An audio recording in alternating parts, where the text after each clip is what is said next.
Halo Soccer Mania, hari ini jadwal padat, 28 berita sudah siap, termasuk drama di liga-liga top Eropa. Yuk langsung kita bedah. Kita buka informasi pertama dari pesta gol di Arab Saudi. Al-Shabab dipaksa menyerah 2-4 dari Al-Nassr pada lanjutan Saudi Pro League di King Fahd Stadium. Joao Felix jadi bintang kemenangan lewat hat-trick pada menit ke-3, menit ke-10, dan menit ke-90 plus 8 penalti. Sementara satu gol lain dicetak Cristiano Ronaldo menit ke-75. Tuan rumah sempat memberi tekanan lewat gol Yannick Carrasco menit ke-30 dan Ali Al-Buyahi di menit ke-83. Kemenangan ini membuat Al-Nassr makin nyaman di puncak klasemen dengan 82 poin dari 32 laga, unggul 5 angka atas Al-Hilal. Bicara soal Al-Nassr, sosok Ronaldo kembali mengukir tinta emas. Cristiano Ronaldo kembali bikin malam spesial bersama Al-Nassr dalam kemenangan 4-2 atas Al-Shabab. Ronaldo ikut mencetak gol dan resmi menembus 100 gol di Saudi Pro League. Catatan itu terasa makin luar biasa karena ia cuma butuh 105 pertandingan untuk mencapainya. Menurut statistik laga, total CR7 kini sudah mengoleksi 121 gol dari 139 penampilan bersama Al-Nassr. Sementara Al-Nassr kini hanya berjarak satu kemenangan lagi dari trofi Liga Arab Saudi musim 2026.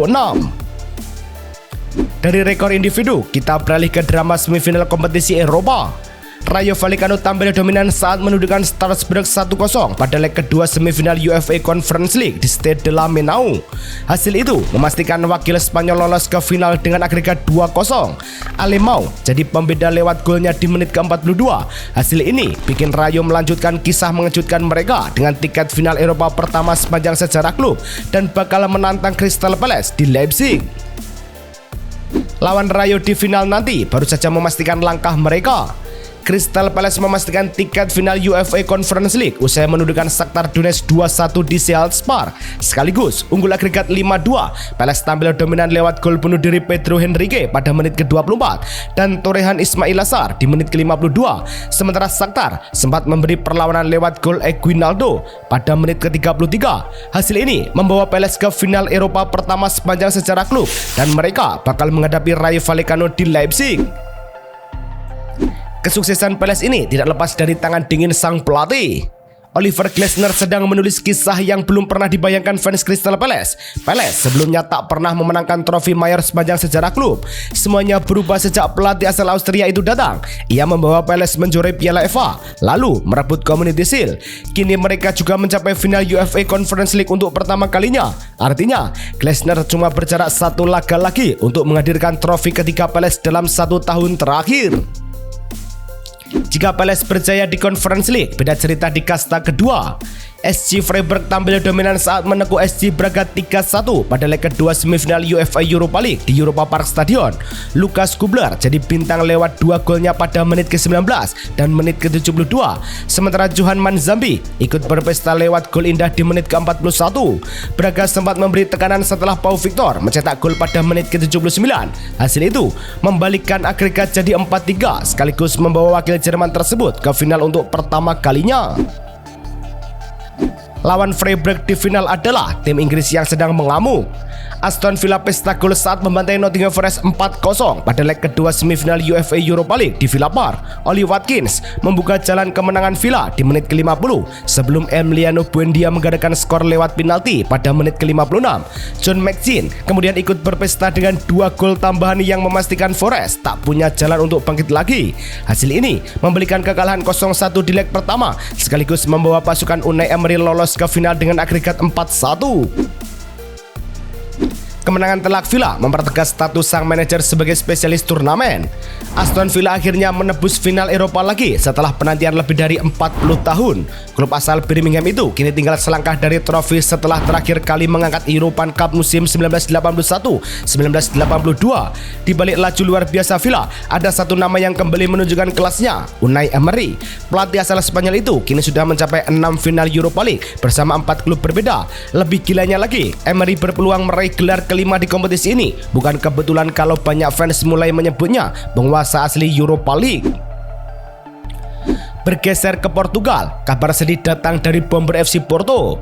Karir singkat Luuk de Jong di FC Porto ternyata segera berakhir. Media Portugal 00 menyebut striker 35 tahun itu memilih pulang dari Belanda demi fokus pada persoalan keluarga. Padahal Porto masih punya opsi memperpanjang kontraknya semusim lagi. De Jong juga belum pulih dari operasi ACL lutut kiri yang dijalani sejak Desember lalu, sehingga ia tak akan bermain lagi musim ini. Meski cuma tampil 7 kali, 1 golnya di laga El Clasico kontra Sporting CP sempat jadi momen penting dalam perjalanan Porto menuju gelar. Masih di ranah pemain muda, ada kabar kurang sedap. Ajax tampaknya tak akan melanjutkan kerjasama dengan Maximilian Ibrahimovic. Football Premier melaporkan klub Belanda itu memilih melepas opsi pembelian senilai 3,5 juta euro untuk winger muda milik AC Milan tersebut. Putra Zlatan Ibrahimovic itu sebenarnya datang ke Ajax awal tahun lalu lewat status pinjaman 6 bulan dan bermain bersama Young Ajax. Namun, cedera panjang membuat perkembangannya terhambat. Padahal sebelum pindah, pemain 19 tahun itu cukup menjanjikan di Milan Futuro lewat catatan 5 gol dan 4 assist. Nasib buruk akibat cedera pemain juga membayangi tim di Prancis. Musim buruk akhirnya benar-benar menelan FC Metz. Usai pekan ke-32, klub itu resmi jadi tim pertama yang dipastikan turun dari Ligue 1 musim ini. Mereka cuma sanggup meraih 3 kemenangan, 7 hasil imbang, dan sudah kalah 22 kali sepanjang musim. Total 16 poin yang dikumpulkan tak lagi cukup untuk mengejar zona aman, meski Liga masih menyisakan 2 laga. Posisi 17 dan 18 langsung turun kasta ke Ligue 2. Sementara peringkat 16 masih harus melewati playoff bertahan hidup. Di tengah degradasi Metz, Monaco sibuk urus transfer bintang muda.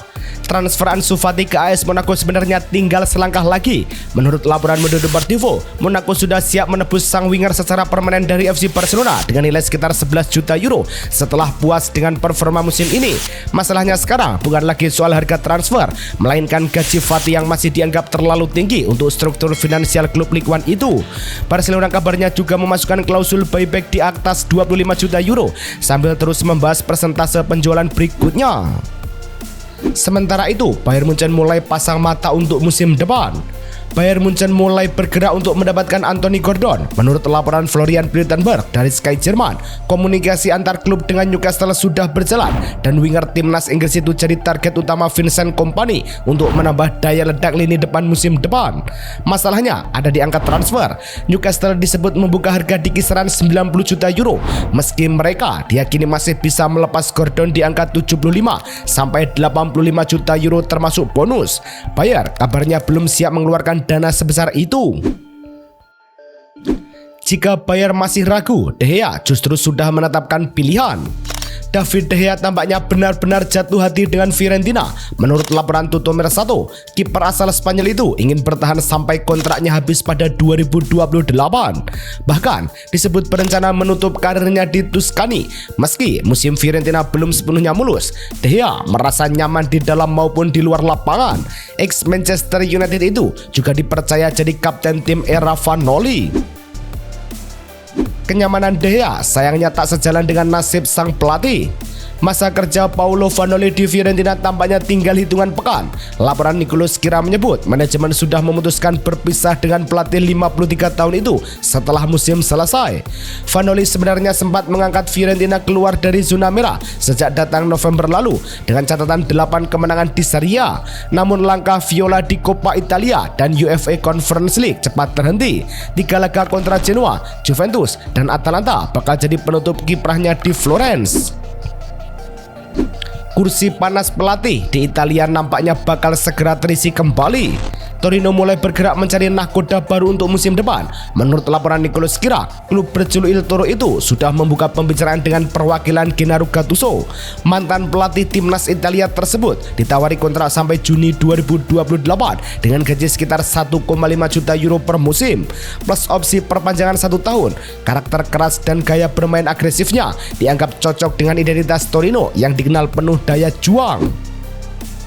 Di saat klub lain sibuk cari pelatih, Inter sedang merayakan. Marcus Thuram menutup April dengan cara yang sulit diabaikan. Penyerang Inter itu resmi dinobatkan sebagai Player of the Month Serie A setelah tampil tajam sepanjang bulan lalu. Di 4 pertandingan Liga, Thuram mencetak 5 gol plus 2 assist, angka yang bikin lini depan Inter terasa jauh lebih hidup. Dalam voting fans, striker Prancis berusia 28 tahun tersebut unggul atas beberapa nama lain seperti Jeremy Boa, Sebastiano Esposito, sampai Daniel Malen.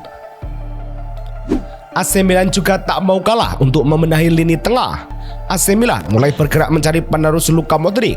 Nama lain Leon Goretzka kini berada di posisi terdepan. ESPN menyebut Rossoneri makin dekat mengamankan gelandang Bayern Munchen itu secara gratis setelah kontraknya habis musim panas nanti. Situasi ini menarik karena di Bayern, Goretzka mulai kesulitan mendapat menit bermain reguler. Milan melihat peluang besar untuk menghidupkan lagi peran sang gelandang berusia 31 tahun. Jika transfer ini rampung, Goretzka bakal mendapat panggung baru. Kedatangan gelandang baru mungkin mengancam posisi pemain yang ada. Christopher Nkunku tampaknya belum menemukan ritme terbaiknya di San Siro. Baru semusim berseragam AC Milan, penyerang asal Prancis itu sudah masuk daftar jual dengan bandrol 40 juta euro. La Gazzetta dello Sport menyebut Milan ingin menghindari kerugian setelah musim lalu menebusnya dari Chelsea senilai 37 juta euro plus bonus. Kontribusi Nkunku juga belum memuaskan. Dari 32 laga, ia cuma mencetak 6 gol dan 3 assist. Dalam pertemuan terbaru dengan agen Pininzawi, Milan dikabarkan sudah membuka pintu transfer jika ada tawaran yang cocok. Di Spanyol, Atletico Madrid sedang memagari aset berharga mereka. Atletico Madrid mulai bergerak cepat menjaga Julian Alvarez dari godaan Barcelona. Mundo Deportivo menyebut klub ibu kota Spanyol itu sedang menyiapkan kontrak baru dengan gaji lebih tinggi untuk striker Argentina tersebut. Alvarez dianggap sebagai pusat proyek baru Atletico, apalagi pemilik anyar Apollo Sport Capital ingin menjadikannya wajah utama klub. Situasi makin mendukung setelah Antoine Griezmann dikabarkan segera pergi, sehingga ruang gaji terbuka lebar. Barca pun makin sulit bergerak karena Atletico mematok harga di atas 100 juta euro. Berbeda dengan Atletico, sang rival Real Madrid justru melepas pemain. Real Madrid akhirnya bisa bernapas lega dari beban gaji besar David Alaba. Menurut laporan Diario AS, kepergian bek asal Austria itu di akhir musim bakal mengosongkan hampir 25 juta euro dari neraca upah klub. Situasi ini jadi peluang buat Madrid berburu bek tengah baru tanpa repot mengatur finansial tim. Alaba sendiri makin sulit mendapatkan tempat setelah berkali-kali diganggu cedera dalam beberapa musim terakhir. Di sisi lain, agen sang pemain Pininzawi kabarnya sudah mulai berbicara dengan beberapa klub Italia soal kemungkinan transfer gratis musim panas nanti. Namun, kabar finansial Madrid tertutup oleh insiden panas di latihan. Latihan Real Madrid hari ini berubah panas. Menurut laporan media Spanyol, ketegangan antara Federico Valverde dan Aurelien Tchouaméni ternyata sudah berlangsung sejak beberapa sesi sebelumnya. Bahkan, sempat ada cekcok yang harus dipisahkan rekan setim. Situasi makin buruk, Tchouaméni mencoba salaman, tapi ditolak Valverde. Di tengah latihan, tackle keras demi tackle terus terjadi sampai keduanya adu pukul. Valverde kabarnya sampai dibawa ke rumah sakit. Dan di tengah situasi itu, Alvaro Arbeloa tidak turun tangan, hanya pelongo. Klub lewat pernyataan resminya mengonfirmasi kejadian itu benar adanya. Madrid juga langsung membuka proses disipliner untuk dua pemain itu. Dampak dari keributan itu ternyata berujung serius bagi sang wakil kapten. Federico Valverde dipastikan absen sekitar 10-14 hari usai mengalami cedera kepala saat latihan Real Madrid. Dalam pernyataan resmi klub, gelandang Uruguay itu didiagnosis mengalami traumatic brain injury dan kini harus menjalani masa istirahat penuh sesuai protokol medis. Situasi ini muncul setelah insiden bentrokan dengan Aurelien Tchouaméni di sesi latihan.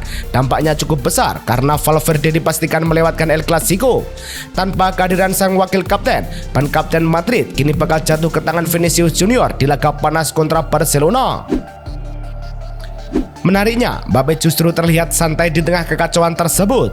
Suasana ruang ganti Real Madrid lagi jauh dari kata tenang usai terjadi cekcok fisik antara Federico Valverde dan Aurelien Tchouaméni.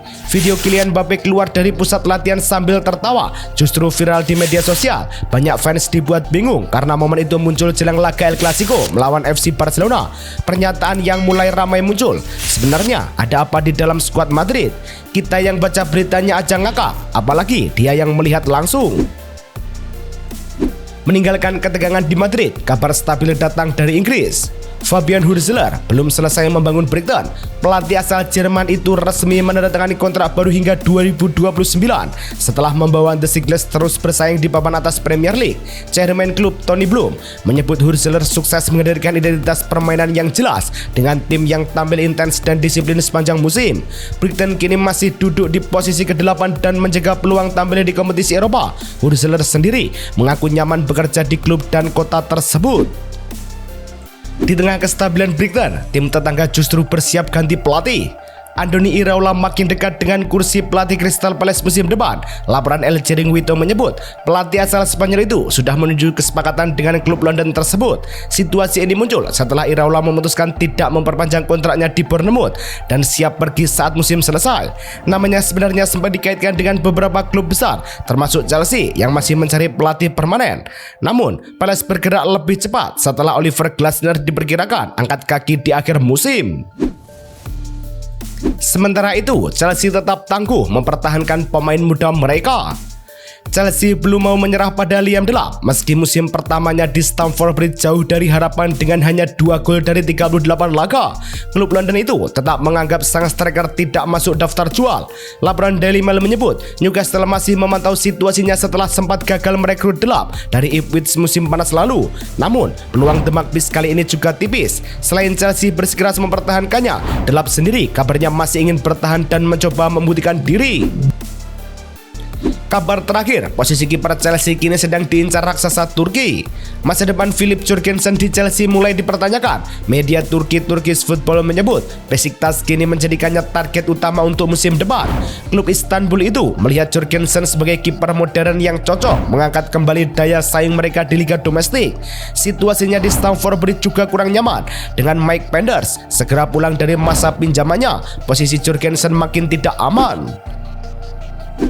Terima kasih sudah nonton sampai habis. Poin mana yang menurut kalian paling menarik? Kasih tahu saya di kolom komentar. Sampai ketemu di update Blessing Soccer besok.